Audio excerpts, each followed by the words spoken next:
হাসিনা সরকারের দালালরা তৌহিদি ছাত্র জনতাকে আসামি করেছিল। আপনাদের মনে আছে ছোট ছোট বাচ্চারা আসামি হয়ে দীর্ঘদিন এই কেন্দ্রীয় কারাগারে কারাবরণ করেছিলেন। আপনাদের মনে আছে গত 1.5 দশক শেখ হাসিনা সরকার বাংলাদেশকে যে গত 1.5 দশক শেখ মুজিবের মোরাল অথবা ভাস্কর্যকে সামনে রেখে বাংলাদেশের তৌহিদি ছাত্র জনতাকে গুলি করে হত্যা করতে দেখেছি। আমরা শেখ মুজিবের মোরালকে সামনে রেখে বাংলাদেশকে তলাবিহীন যুদ্ধে পরিণত করতে দেখেছি। আমরা শেখ মুজিবের মোরালকে সামনে রেখে পবিত্র জুমাবারে আমাদের সম্মানিত ইমাম সাহেবদের খুতবা কিভাবে হবে সেটির দিক নির্দেশনা তাদেরকে দিতে দেখেছি।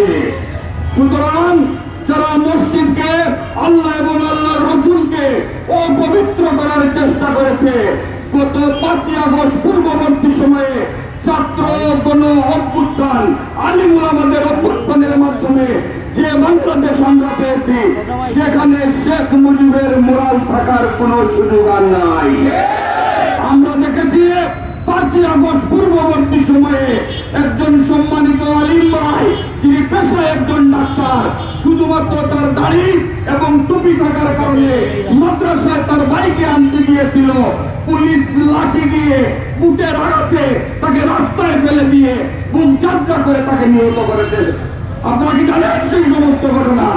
আজকে আমরাও লক্ষ্য করছি শেখ হাসিনা পালিয়ে গেছে, কিন্তু প্রশাসনে তার উপরে তাত্তারা রয়ে গেছে।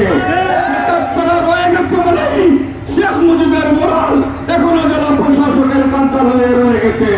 আমরা ধন্যবাদ জানাচ্ছি, শেষ মুহূর্তে শুভ বুদ্ধির উদয় হয়েছে। কিন্তু মনে রাখবেন, সিলেটের পুলিশ প্রশাসনে যারা দায়িত্বশীল আছেন, এই সিলেটের মাটি আলিমুল আমাদের মাটি।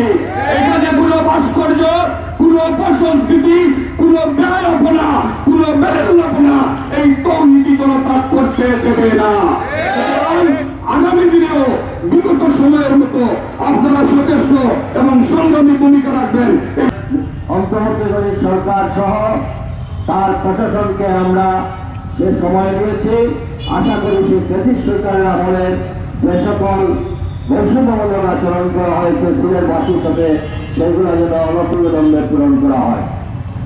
আপনারা মনে করেন আপনারা এখানে রাজা হয়ে আসছেন, আমরা সবাই প্রজা। সিলেট কিন্তু জাগে না, যখন জেগে তখন কিন্তু আর সেটা থামে না।